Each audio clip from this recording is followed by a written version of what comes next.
eu sou a Luísa, seja muito bem-vinda ao IntegraCast. Mais um episódio maravilhoso e sempre agradecendo aqui os nossos parceiros, Valzira do Pechincha, que está ao vivo aqui hoje, inclusive, assistindo o nosso episódio com um bolinho maravilhoso.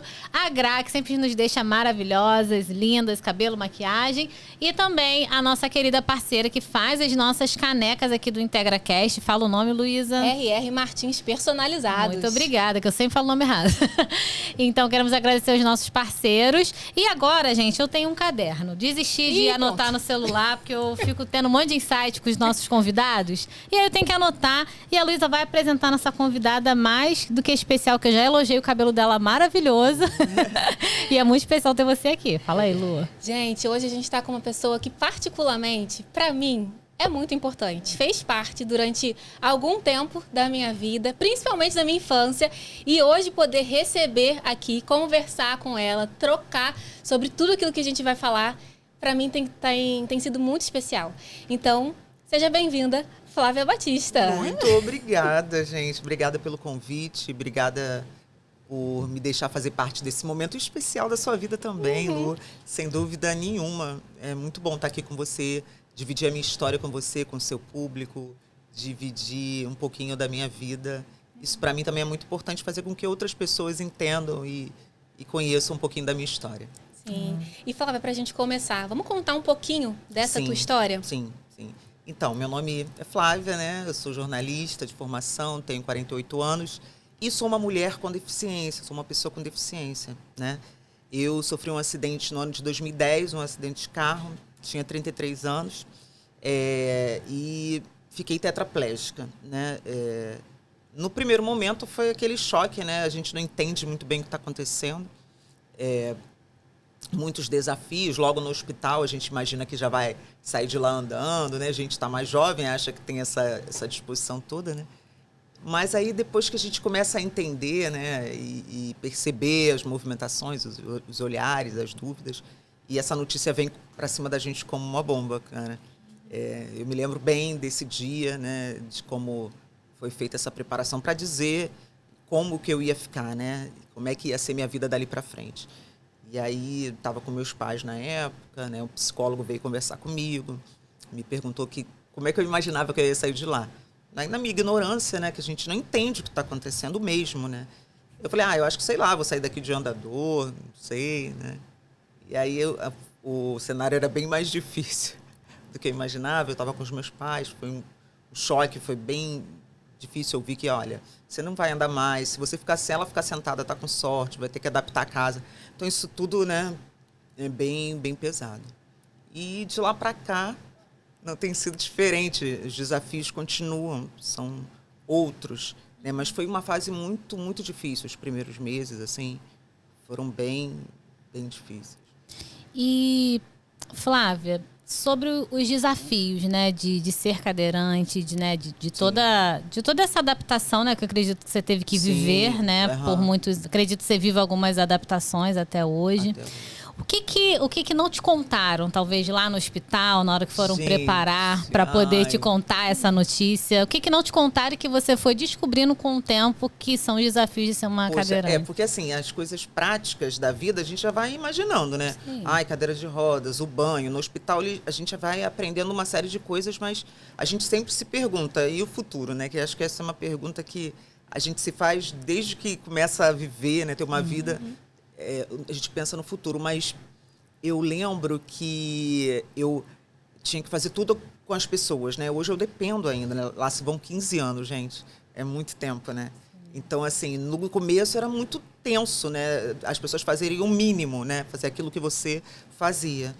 E aí, de repente, né, eu me via tendo alguém me dando banho, tendo alguém me escovando meu dente, usando fralda. Era meio desesperador, né? E aí... O que não me contaram foi que a gente tem um tempo para passar por isso, né? Tem um tempo para viver todas essas coisas, né? E tudo é muito doloroso, fisicamente, principalmente emocionalmente, né? E esse é o grande fator que limita mais. Porque você quer voltar a ser como era antes. E o que me disseram você vai ter uma vida, mas você não vai ser a Flávia de antes. E eu falei, calma aí, mas como não você é a Flávia de antes, né? E a minha maior preocupação era essa, era não ser a Flávia de antes. Não fisicamente, porque eu já tinha entendido que eu não ia andar mais, que minha mão não ia funcionar mais como antigamente, e que eu ia ter que ressignificar todas as coisas na minha vida, né? E o quanto difícil isso ia ser. E, sinceramente, era assustador. Era assustador. E eu falava assim, tá, mas como é que a Flávia vai continuar aqui, né? Como é que é a pessoa da Flávia? Que muito se ouvia, né, de que cadeirante é pessoa amargurada, que o cadeirante é um cara grosso, né? Eu já era meio esquentadinha antes, né? Mas não tem nada a ver com a cadeira de roda. Porque as pessoas atribuem muito isso, né? E não é. Na verdade, o cara às vezes está de saco cheio, porque é tudo muito difícil mesmo, né? Então, o que não me contaram era isso, assim, que tudo é muito lento, tudo é muito difícil, que tudo é muito moroso também, né?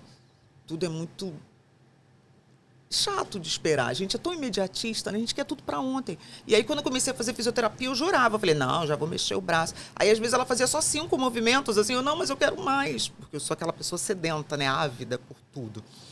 E aí, não, Flávia, por hoje é só isso. Eu falei, cara, eu não vou sair dessa cama.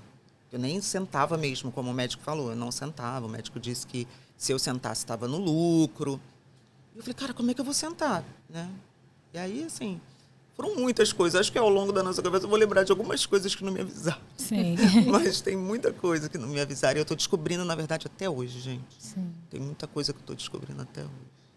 E com relação a esses desafios emocionais, né? Como foi isso? Onde você buscou ajuda? Né? Como você vê que esse suporte emocional é muito importante nesse processo, né, de adaptação? Conta um pouquinho pra gente. Lu, primeira coisa, assim, que eu acho que a gente, na verdade, só vem entendendo as coisas com o tempo, principalmente quando você está no meio do olho do furacão, como eu vivi uma mudança muito drástica na minha vida, né? A primeira coisa é a sua família, né? O seu núcleo familiar está ali por você. E ali minha família se fez um movimento que eu nunca imaginei, assim. Minha família sempre foi muito pequenininha e minha mãe ficou grandona, né? Minha mãe já era uma mulher incrível, ela ficou maior ainda. Dona Lia foi a melhor mãe do mundo no momento que eu mais precisei, assim. Então, assim, essa base familiar, esse conforto da família, amigos, né, cara? Eu sou mesmo igual Roberto Carlos, né? Quero ter 1 milhão de amigos e bem mais forte para poder cantar, porque é importante essa rede de amigos, de trazer essa coisa para você. Agora, o apoio psicológico, ele foi um principal para poder sair da bolha, né? Foi o maior. Só que no início eu não curtia muito, não, né? Porque tem uma crença, né, pelo menos, né, para as pessoas da minha geração, de que vai fazer terapia, vai começar a custar maluca, com psicólogo, né? Até hoje, até hoje, né? Isso, eu pensei, né? que hoje eu já imagino que esteja melhor, porque muito se fala em redes sociais sobre terapia, né? Mas na minha época não. Eu falei, não preciso disso não. Porque assim, eu achava na minha cabeça, não estou deprimida, não fiquei em depressão. Não estou deprimida, né? Mas a questão não é essa, Flávia. Você tem que conversar com alguém. E aí meu primeiro contato não foi bom, né? E aí meu segundo contato eu já tive com uma pessoa, uma mulher que faz parte da minha vida até hoje. Hoje ela não é minha terapeuta, é Fabiana. Fabiana, te amo. Pessoa incrível. Ela começou a trazer para mim algumas realidades que eu não sabia, porque enquanto você não vive aquela experiência, você imagina. Então, assim, a cadeira de rodas, ela é um detalhe. Por trás disso aqui tem tanta coisa, sabe? Tantos detalhes que isso impacta diretamente na minha vida. Então, a maneira como eu vou me transferir, a maneira como eu vou fazer as minhas necessidades básicas, tudo tem um proceder e um processo que, se não forem feitos da maneira adequada, se eu me negligenciar como fiz por muitas vezes, eu vou me prejudicar, vou prejudicar minha saúde e, de quebra, né, vou envolver todo mundo que está à minha volta ali para me atender. E aí, a Fabiana, né, ela foi uma pessoa que me trouxe uma visão diferente, não só do meu corpo, das responsabilidades com o meu corpo, de abraçar, mesmo não tendo essa possibilidade de executar tudo, que na época eu não executava nada, hoje eu executo alguma coisinha ou outra. Que bom. E aí ela me trouxe essa visão para fora, né? A Fabiana, que eu só andava de táxi, na época não tinha Uber, né? Esses carros de aplicativo melhoraram muito a minha qualidade de vida. Mas mesmo assim ela falou, não, você tem que sair, você tem que ver pessoas. Eu não, mas aí, na verdade, eu tinha um pouco de receio com os olhares, né? Tinha um pouco de medo. E Fabiana, né, começou a fazer as terapias fora de casa, né? Começou a fazer terapia, mesmo eu tendo home care, porque o trabalho que eu tinha na época me possibilitou ter um cuidado diferente de muitas pessoas. Né? Que aí também é um outro detalhe, é uma outra camada de pesquisa, de coisas que acontecem em centros de reabilitação, né? De qual eu fiz parte. E aí a Fabi me trouxe para esse universo de fora. E a gente fazia as terapias na rua, numa lanchonete, no lugar mais inusitado foi a Marquês de Sapucaí. Adorei. Foi o lugar mais inusitado, né? Então, assim, ela trazia para perto de mim os lugares de minha convivência, de qual eu fazia parte, onde a minha família estava, né? Meu pai era de escola de samba, meu tio era compositor, então minha mãe gostava de ir para barzinho com música ao vivo. Então, assim, a gente ia para lugares onde a minha família podia estar comigo. E, assim, meus amigos ainda estavam assim, meio, né? Até onde eu posso com Flávia, né? E se fizeram presente por muito tempo. E aí, a Fabiana, muito gentilmente, me deu alta, né? Viu que eu estava andando com as próprias pernas, mas a coisa ia mais além também. Mas a terapia, o apoio familiar, os núcleos de amizade, sem dúvida, são fundamentais para dar essa alavancada aí. E querer, né? Querer também. Flávia, eu acho que toda vez que a gente passa um momento muito difícil da nossa vida, Sim. que foi o que você passou, acho que, né, logo nesse primeiro momento, eu acho que a gente acaba passando a refletir mais sobre... A gente pode tanto ir para um lado mais, tipo, não quero saber de nada, vou deixar a vida me levar, e também por um lado de, tipo, não, é uma oportunidade de me autoconhecer, de entender mais quem eu sou. E pelo que eu tô entendendo, já que é da tua história, que eu tô te conhecendo hoje, é um prazer, inclusive, você acho que viveu esse processo, né? Começou nessa busca desse autoconhecimento. Foi uma coisa meio intuitiva, assim, não foi, Sim, eu quero fazer. Isso aconteceu mais depois da pandemia, a morte do meu pai. Eu perdi muita gente nesse período. Sim. Mas, assim, eu sofri alguns baques da vida, eu digo vida pós-cadeira, que me fizeram refletir sobre minha postura, sobre a maneira como eu olhava a vida, né? E a partir desse momento aqui, olhando as coisas de baixo para cima, literalmente, né? Você começa a fazer algumas comparações, né? Usa algumas metáforas. Eu sou sempre muito engraçadinha, né? Sempre faço umas gracinhas e às vezes eu me pegava fazendo essas gracinhas, mas elas começaram a me incomodar. Né? E a maneira como lidar com o outro. Quando você lida com o outro e você tem a sua independência, pô, cara, é muito de boa, é muito suave. Mas quando você precisa do outro, né? Não é no seu tempo, não é como você faria, não é como você gostaria, não sai, você imagina como vai executar, mas a pessoa não tem a sua vivência, a pessoa não... Sabe, é muito, muito difícil. E aí, nesse processo, né, que foi muito intuitivo, eu vivi fases com pessoas, né? Hoje eu estou aqui com uma pessoa que me acompanha há 10 anos, que está trabalhando comigo há 10 anos.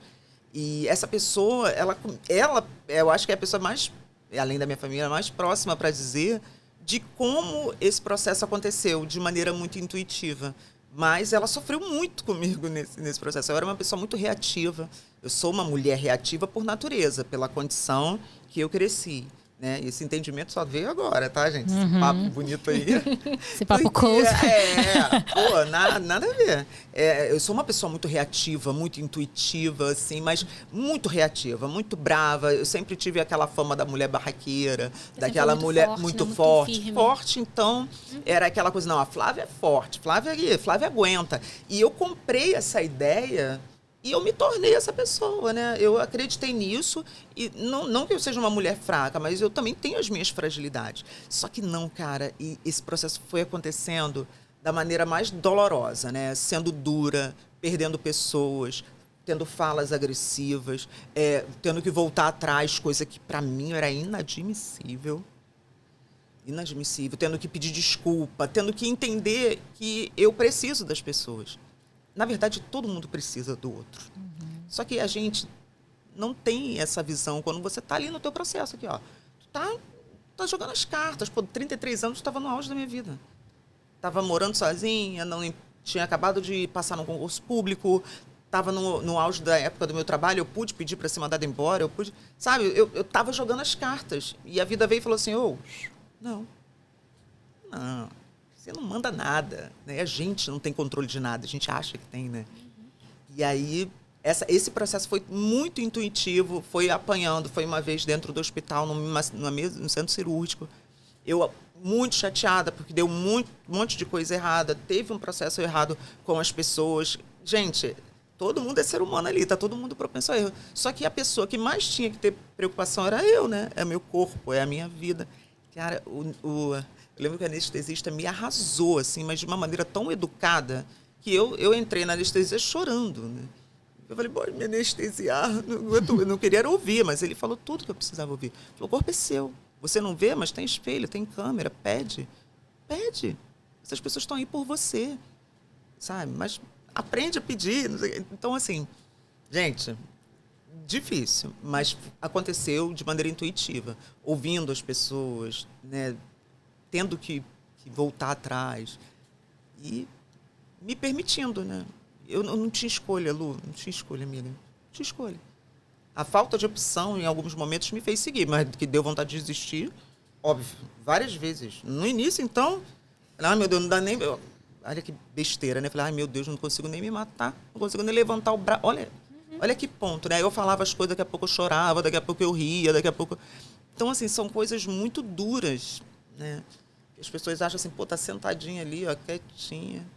Mas ninguém sabe. Vem por trás da cadeira de menos. Eu adoro ela, inclusive. Eu adoro. Me leva, confortável pra caramba, custa caro, mas maravilhosa. E uma das coisas que você falou que me chamou muita atenção e que eu acho que esse é um grande segredo também para quem precisa se adaptar novamente, né, a um novo modelo de vida. Sim. É da gente não se perder da gente mesmo, né? Porque esse foi um dos teus maiores medos. Muito. Porque você até trouxe no início esse estigma do cadeirante, que é alguém ranzinzo. Isso, porque às vezes a pessoa, ela muitas vezes cai nesse erro de acreditar que agora ela é uma outra pessoa. Sim. Que a vida acabou ali, que Sim. agora ela tem que ser uma outra pessoa daquela forma. E eu acho que você trouxe isso muito bem, que a tua maior preocupação era querer continuar sendo a Flávia. Isso. A Flávia divertida, a Flávia que se arrisca. Né? A gente estava falando no início, ela foi na tirolesa do Rock in Rio, vai à praia, continua tendo uma vida que era da Flávia também, obviamente, sim, ali com as suas limitações, e a gente sabe, a gente vai falar sobre isso aqui, sobre os desafios que a gente tem com a acessibilidade, sim, com a questão da inclusão, mas essa essência eu acho que é muito importante, a gente não se perder de quem a gente é, né? É difícil, viu? É muito difícil você não querer encurtar caminho, fazer coisas diferentes do que tem que ser feito, porque tem coisas aqui que não são negociáveis. Porque na nossa vida a gente vai dando aquele jeitinho básico, sim, né? A gente vai ajustar, não, eu vou por aqui. Mas tem coisa aqui que não dá para negociar. E toda vez que eu negociei, toda vez que eu teimei com a Nath, toda vez que eu teimei com alguém, eu me quebrei a cara. Então, hoje em dia, né, também já estou mais madura, né? Estou nesse processo ainda de autoconhecimento que é muito puxado. Mas está sendo uma delícia mesmo. Hoje em dia, conviver comigo... Tô falando eu comigo mesmo, não sei os outros. Eu tô me suportando, mas eu sou uma pessoa, tenho por característica, sou muito irritada, né? Tudo me irrita, tudo me estressa, aí esse barulho, eu sou essa pessoa. Eu sou, assim, né? E olhar no espelho e falar para você mesmo o que você é e que não é tão legal, porque eu sei que as pessoas me acham uma pessoa muito legal, e eu sou essa pessoa mesmo, mas também eu sou... umas coisas estranhas aí. E aí você se olhar no espelho e falar pra você mesmo isso, gente, ai, que saco, né? Mas tô aí, tô na batalha, tô nessa batalha aí. Isso faz parte do processo do autoconhecimento, né? Não é fácil. E por isso que eu digo que tem a Flávia da terapia de entender e aceitar aquela terapia que foi imposta pra mim, que a Fabiana quebrou isso muito bem, que ela fez eu entender o quão necessário é esse processo terapêutico. Mas aí eu me afastei, porque eu quis viver depois que eu descobri a rua, a vida louca. E aí fiz um monte de besteira. E aí depois da pandemia, depois da perda de um monte de gente do meu convívio, eu escolhi fazer a terapia para lidar com os lutos e me conhecer e tentar ser melhor. Eu já estava nesse processo de melhoria, né? Já estava num processo de olhar para o outro um pouco mais calma, né? Um pouco mais Enfim, é isso. E Flávia, agora falando aqui muito dessa questão, talvez, da acessibilidade, né? Você percebe que existe uma diferença nessa questão da acessibilidade para você como uma cadeirante mulher e para no caso, se fosse um homem cadeirante? Na acessibilidade, isso não fica muito diferente, não, porque a gente vai trilhar os mesmos caminhos, né? Sim. Mas eu posso separar essa questão da acessibilidade, já que eu tenho aí uma estrada um pouquinho mais longa, que na época que eu sofri acidente em 2010, a acessibilidade era algo muito mais complicado, assim, de 2010 até 2016, quando teve aqui um negócio da Paralimpíada, das Olimpíadas no Rio, sim. né? A gente, enquanto Rio de Janeiro, né? O que eu percebo é que houve uma mudança grande. Então, assim, eu via poucas rampas, alguns poucos lugares tinham essa questão da acessibilidade, os ônibus também, até porque eu nem ousava andar de ônibus, gente. Eu tinha essa crença de que não era, que não funciona, e não é bem assim também, né? Os transportes públicos, mesmo com tudo aquilo que a gente já sabe, é porque eu faço esse comparativo, né? Eu tenho essa... E aí, nesses 5 primeiros anos, eram só táxi. E aí, de lá para cá, da Paralimpíada para cá, a gente começou a ter, né? Aí, eu acho que teve o BRT, os lugares começam a se colocar dentro dessa visão, porque a Paralimpíada foi aqui. Então, foi a hora que eu já estava naquele pique de rua, né? Foi aonde eu pude perceber o quão maravilhoso era ter lugares acessíveis. Gente, quando eu entrei naquelas arenas, que eu consegui participar de alguns, né? Que na época, logo no início, quando eu fiz a reabilitação, eu joguei rugby. E aí eu fui, menina, fiquei alucinada para ver. E aí foi aonde eu percebi, falei, cara, tem um mundo... É capaz de existir essa coisa do acessível. E era maravilhoso, né? Eu e as meninas, a gente endoidava com os banheiros. Falei, nossa, Nath, esse banheiro aqui dá pra botar até uma cama, vira uma kitnet, fácil. Porque a casa que eu morava era de 2 andares. E eu acabava ficando só embaixo. Na verdade, eu morava numa kitnet. Né? E eu falei, nossa, aqui tá o tamanho da minha kitnet.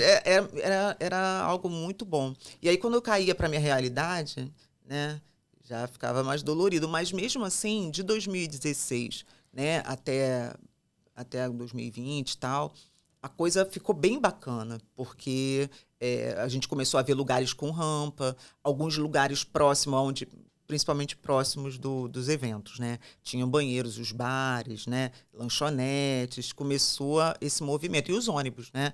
Onde começou a normalizar mais essa coisa da acessibilidade. E de 2020 para cá, eu acredito que o papel das redes sociais, né, de mídias como podcasts aqui, potencializou mais, né? Então, outros lugares, né, começaram a investir nisso. É bem verdade, gente, que isso é a minha visão dentro de uma estatística que eu busquei, mas falta, né? Falta muito. As pessoas não têm muita noção, porque existem normas técnicas. Tem tudo isso, né? Tudo tem norma técnica, tem lei, inclusive. Mas até nisso a gente é um pouco negligenciado, né? Porque existem lugares que precisam ter acesso dentro de uma lei técnica. E não tem. E aí, às vezes, quando a gente vai falar, né, parece chato, parece que, tá ali perturbando, mas é um direito. Né? Então, hoje eu continuo reclamando, não como antes, né? Queria matar,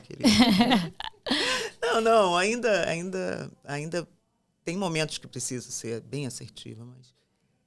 Cara, é muito diferente quando você está, por exemplo, no Rock in Rio, como você falou. Tudo é voltado, todos os lugares aceitam todos os corpos. Todos os corpos. Não, eu achei interessante isso que você trouxe do Rock in Rio, até antes da gente começar, porque eu fui no Rock in Rio também. E nós, como sociedade, assim, que nós estamos na mesma situação, a gente não repara. Não, claro que tipo, não.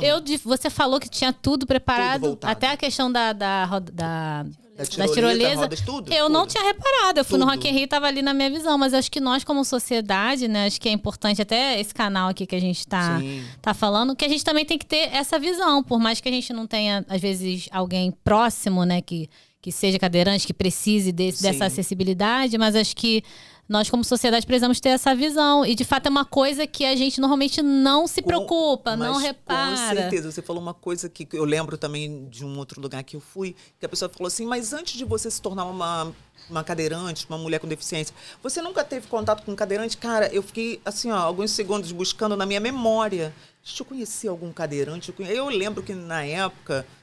o meu ex-marido, ele fazia faculdade e ele tinha um amigo, o melhor amigo dele da faculdade era cadeirante. Aí eu fui tentando buscar da memória, o cara era muito independente, fazia tudo sozinho. Aí eu falei, mas ele estava dentro do grupo do paraplégico, eu sou tetraplégica. Então, assim, tem toda uma divisão que a gente não sabe, gente, e tá tudo bem não saber.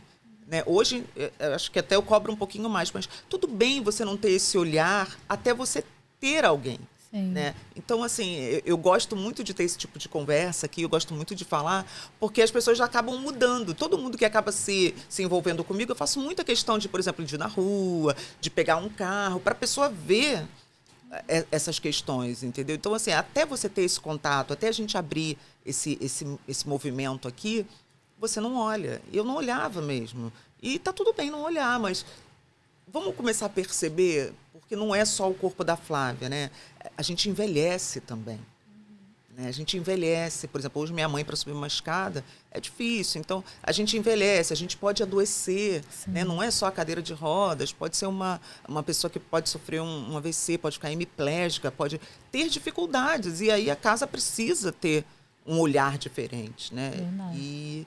realmente, é muito difícil você perceber as coisas. Tanto que lá no Rock in Rio tinha um balcão mais... quando você ia comprar cerveja, do lado tinha um balcão baixinho. Verdade. Que era pra gente chegar com a nossa cadeira e pedir. Ter um máximo de autonomia. Que é isso que os ambientes... A acessibilidade, ela tá aí para isso. Para te dar autonomia e, consequentemente, a inclusão. Te incluir nos espaços. Né? Então, uma coisa tá bem ligadinha com a outra. E é algo que a gente vê que ainda hoje é muito difícil, né? Porque tem uma diferença entre a gente integrar, que durante muito tempo foi falado sobre a integração, e a inclusão em si, né? Sim. A inclusão em si é a gente conseguir dar essa autonomia também. Não é só, você pode fazer parte. Não, você também é alguém que precisa desfrutar dos mesmos direitos. Sim, né? Então, aí. Existe essa diferença e eu acho que é importante a gente olhar para isso também. E aí você trouxe uma questão de que você foi no Rock in Rio, lembro de ver fotos suas na praia, né? Você é uma pessoa muito que trabalha bastante essa questão da autonomia. E o que você tem, né, como dica, assim, pra gente aqui no Rio de Janeiro, né, que você conhece, e que talvez você falasse assim, poxa, né, logo que aconteceu, eu nunca mais vou conseguir acessar tal lugar. E agora você vê que existe essa acessibilidade em lazer, em cultura, em passeios. Sim. O que você pode trazer de... Cara, assim, hoje no Rio, aqui, grande maioria tem um olhar aí diferenciado. Agora, a praia, eu lembro que eu fiquei 11 anos sem a praia, gente. Logo eu, né? Cariocona da gema e tal. Mas, assim, mais pela questão emocional. Só que aí, logo depois que eu sofri o acidente, não sei se já tinha antes também, se eu estiver falando besteira, mas eu descobri um projeto de inclusão na praia, que é o Praia para Todos, que tem na Barra, tem em Copacabana, na Zona Sul, eu acho que também tem no Flamengo. Ou seja, a única coisa ruim é que não é o ano todo, né? Mas no verão, em algumas épocas do ano, eles colocam uma tenda onde eles colocam uns tapetinhos para você chegar até o mar. Tem aquela cadeira anfíbia, que a pessoa fica deitadinha e vai e tudo mais. Então, tem isso. Hoje em dia, as casas de shows todas, a grande maioria, tem lugar acessível, tem um lugar elevado para você assistir, né? Se não tiver, eles vão dar o jeitinho deles, que é o que eu sempre faço. Mas tem, por exemplo, a Roda Gigante no Rio, para você passear ali naquele centro, tudo ali é acessível, todos os lugares, o museu tá com banheiro acessível. Nossa, eu tô parecendo turista, né? Que a pessoa turista no Rio de Janeiro. Não, mas sim, tem muitos lugares, eu já fui a algumas rodas de samba que, poxa, tem banheiro adaptado, tem uma rampa, né? Então, eu acredito que na grande maioria, principalmente ponto turístico, gente, ponto turístico, para quem está vindo para cá, para o Rio, a grande maioria tem. A grande dificuldade você vai ter de chegar até lá em algumas situações, mas a grande maioria, você vê esses festivais de músicas, eventos, tem toda uma questão de linearidade. Quando você vai comprar os ingressos, eles já separam Às vezes eles fazem isso porque tá na lei, né? Mas a gente esbarra em algumas questões, como já aconteceu comigo. Mas eu acho que a grande maioria dos lugares estão bem preparados para receber. Coisa grande, tá? Evento grande. Evento pequeno é perrengue. Eu fui numa casa de show uma vez assistir o show do Lulu com a Nath, cara. Tem para cadeirante? Tem, realmente, lugar todo acessível. Mas o lugar que era para... Isso aí é falta de não saber a lei e não ter noção, mínimo. O lugar reservado para o cadeirante era um cercadinho. Mas tudo bem que seja um cercadinho. Isso não me fere em lugar nenhum. Mas era no meio do evento. Aí todo mundo ficou em pé. A Flávia viu o quê? Nada. Nada. Caraca. Então, aí a gente reclamou. Aí botaram a gente numa área VIP lá e tal. Mas mesmo assim, as pessoas levantam e eu não vejo. Né? Não então, pensaram nisso. Nessa logística. Enfim. E eu acho que é muito legal a gente falar sobre isso, porque... eu acredito que possam existir mulheres que estejam escutando a gente que talvez pensem assim, eu não vou porque não vou conseguir ter esse acesso, ali não é o meu lugar. Mas você vem trazendo justamente o contrário, né? E se não tiver, existe lei também para te amparar. Muitas leis, assim, para tudo. O que eu não falei, né, quando a gente falou de inclusão, que a acessibilidade ela não difere muito para homens e mulheres, mas no que diz respeito a incluir, às vezes para a mulher fica mais difícil. Principalmente, vamos supor, hoje eu tenho mais dificuldade, por incrível que pareça, para ir a médicos fora de centros de reabilitação, tá? O centro de reabilitação é o mundo da gente, ali é tudo pra gente, né? Mas, por exemplo, para ir, vou ser bem específica, para ir ao ginecologista hoje, uma mulher, né? Para fazer uma mamografia, né? Que para os homens acaba tudo ficando muito mais fácil. Até por que para a gente o banheiro é mais necessário? Porque o homem ele pode ir ali no cantinho, até mesmo sendo cadeirante, para ele vai ficar suave, mas para a gente há toda uma série de dificuldades. Então, para ir ao médico, um ginecologista hoje, para mim, é muito complicado. Até para uma mulher que tem mais mobilidade do que eu, uma mulher na cadeira de rodas, também vai ter dificuldade. É só a gente parar para lembrar aqui como é que são os consultórios de um ginecologista. Estreitos, a cama é pequena, a cama é estreita, a cama é alta, a cama não desce, não sobe. Sim. Então, assim, a última vez que eu fui até com uma outra técnica que eu tenho, que ela é bem grandona, maior do que eu. Poxa, até para ela me colocar na cama teve uma dificuldade enorme. Então, assim, esses lugares, e quando a gente vai falar... O que mais triste acontece é que a pessoa acha que não precisa examinar. Não precisa, porque a pessoa subentende que a mulher com deficiência não tem vida sexual, a mulher com deficiência... É um outro tabu, né? Vários. A mulher com deficiência não precisa se examinar. A gente faz um ultrassom. Entende? Então, a gente vai... Eu já vivi já esbarrei nessa situação de não querer ir, porque, não... E vai dar trabalho? Não, Nath, deixa isso pra lá, vai dar trabalho? Não, filho, não, quero não. Não, eu não tô fazendo nada mesmo, mas não importa. Olha, eu negligenciei tanto isso, voltando nessa questão, eu negligenciei tanto isso, que eu já tinha uma predisposição a ter miomas. E aí, com tudo acontecendo, eu larguei mão um pouco desse tratamento, até porque, né, na época não tinha pretensão de ter filho, como vai ter filho, né, que eu fazia alguns tratamentos. E eu larguei mão disso, e aí quando eu comecei a procurar, eu esbarrei nessa dificuldade, eu simplesmente deixei de fazer. E aí, o que aconteceu? Eu tive que, com 38, 39 anos, tirar o útero. Eu tinha 11 miomas. Caramba. 11 miomas. Então, não tinha nem mais chance de sorte. Então, eu acabei me negligenciando e a falta de acessibilidade, a falta de inclusão, de um olhar para a mulher, né? Para fazer a mamografia, minha linda, é uma dificuldade horrorosa. E eu estou numa fase que eu tenho que fazer todo ano. E eu já sei que vai ser difícil, eu já me preparo emocionalmente, porque tem hora que dá vontade de gritar, e aí tem hora que o exame não sai direito, eu tenho que fazer de novo, porque é difícil. Sim. Ainda mais para mim, que não tem uma amplitude total de braços. Então, quando você fala nisso, quando você pensa nisso, é uma esfera que eu ainda não sei como alcançar. Estou pensando nisso, porque eu sou uma pessoa muito pensante. Sim. Mas é uma esfera que eu ainda não sei como alcançar. Sim. Dentista, recentemente eu fui num consultório dentário que eu procurei, né? E o último eu caí dentro do consultório, foi uma lenha, tudo apertado, o consultório dentário também, não é apertadinho? Normalmente, sim. Aí eu fui em minha cadeira dava 360, a cadeira desce, sobe, tem música, som. E a gente tem que procurar. E eu sou eu sou uma pessoa que sou abençoada, porque tenho um plano de saúde, então eu ligo, eu reclamo. Né? E quem não tem, cara? Sabe quem não tem? E eu vi muita gente passar pela minha vida, mais jovem que eu, e simplesmente morrer.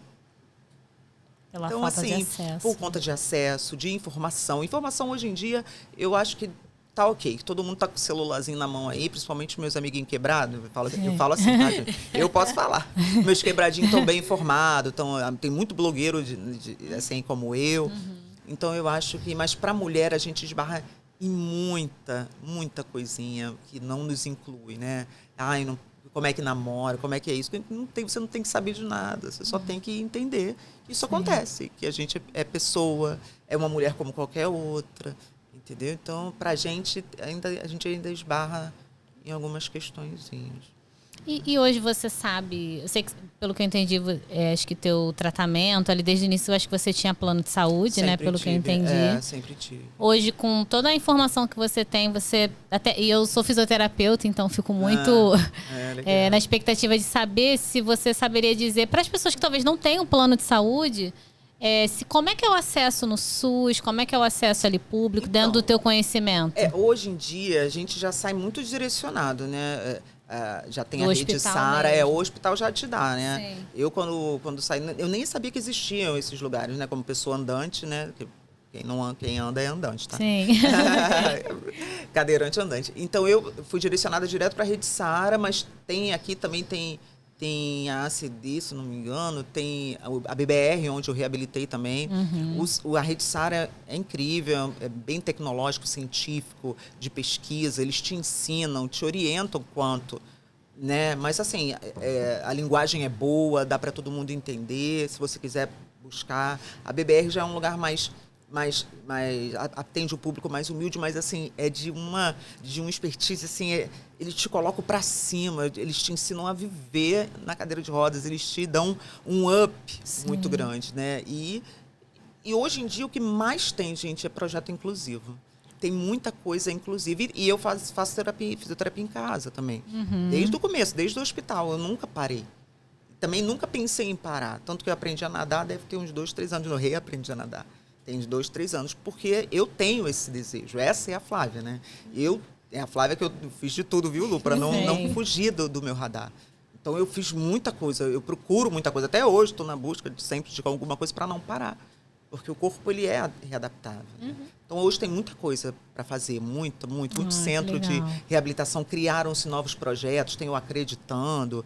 Tem muita coisa bacana. Hoje em dia tem muito. Tem muito mais acesso, né? Do que acredito que na sua época, 15 anos atrás. Há 15 anos era... Hoje em dia tem pesquisas científicas incríveis. Quando eu sofri um acidente, não tinha uma cirurgia para braço, mão. Hoje em dia tem. A pessoa que é tetra, ela já pode fazer essa cirurgia, que poderia ter me dado mais amplitude, mais força. Hoje eu até poderia fazer essa cirurgia, mas como eu já ganhei muito do jeito que eu tô, eu fiquei meio assim de arriscar. Mas vamos ver, né? E qual o recado assim que você daria para as mulheres que talvez estejam vivenciando esses mesmos desafios, ou mulheres também que são rede de apoio para essas pessoas que estão vivendo esses desafios? Qual seria o teu recado, assim, depois dessa trajetória que você contou pra gente, com todos esses aprendizados, com autoconhecimento, o que você falaria? Cara... Olha lá na nossa câmera. Nossa câmera do recado. Eu digo para vocês que tenham paciência com vocês um pouco, né? Eu não tive, mas tenho. Tenham paciência. Não tive. Tenham paciência, respeitar processo. Eu sei que parece tudo muito bonito de ser dito, mas é fundamental. Viver essas etapas vai fazer você uma mulher mais forte, com certeza. Vai fazer de você uma mulher incrível, independente da tua condição física, independente do que você esteja atravessando. Respeitar o processo, acolher as pessoas que estão acolhendo, cuidar de quem está cuidando, dar espaço para quem está cuidando. E amar, cara. Eu acho que na vida ninguém passa sem um sofrimento, sem uma frustração. E eu fiz uma escolha. Eu escolhi ser feliz. Então, eu espero que você escolha ser feliz. Eu espero que você escolha se amar também. Ai, que lindo, Flávia. Olha, que emocionada. Terminar esse podcast. Com certeza teria muito mais coisa pra gente falar. Só me chamar de novo. Só me chamar de novo. Mas a gente queria te dar uma lembrança também. Ai, muito obrigada. Pra você lembrar do nosso podcast. Joga pra cá, esse. E vem pra cá, esse. Eu vou olhar aqui. Uma canequinha. Nossa canequinha. Igual a delas. Eu não vou abrir pra vocês, mas é igual. Pra você tá? lembrar sempre da gente lá na sua casa. Eu agradeço muito o convite, a oportunidade de falar um pouco da minha história. E quem sabe motivar pessoas, mulheres incríveis. Ai, obrigada por crescerem, superarem. É isso, esse é nosso objetivo. Por isso a gente criou esse podcast, para dar a voz, né? Verdade. Há muitas mulheres que às vezes têm uma história incrível, que são mulheres potentes e que a gente precisa dar voz a isso também. Então, se você estiver escutando, né, preste atenção em tudo que ela falou e o quanto existe de possibilidades para você também. Nosso papel aqui é trazer informação, é conseguir mostrar, olha, tem um jeito, tem um caminho, né? Pode ser que não seja ali, né, o mais tranquilo do mundo, mas não vai mas ser, tem jeito, né? Vamos respeitar esse processo que a gente vai conseguindo. Tudo pode ser ressignificado, gente. O ser humano é altamente adaptável, acredita? O ser humano é altamente adaptável. Eu me adaptei com um físico totalmente diferente. Por que você não vai se adaptar? Muito obrigada por trazer tanta informação e participar com a gente aqui e nos ajudar a levar mais informações para mais mulheres. Tá bom, conta comigo, tá, meninas? Obrigada. Um beijo. É isso, gente. Curte, comenta, compartilha. Conta aqui pra gente o que vocês acharam. E se vocês também querem a Flávia de novo aqui no IntegraCast. Isso aí, gente. Chama ela. Tchau, tchau. Obrigada, gente. Tchau.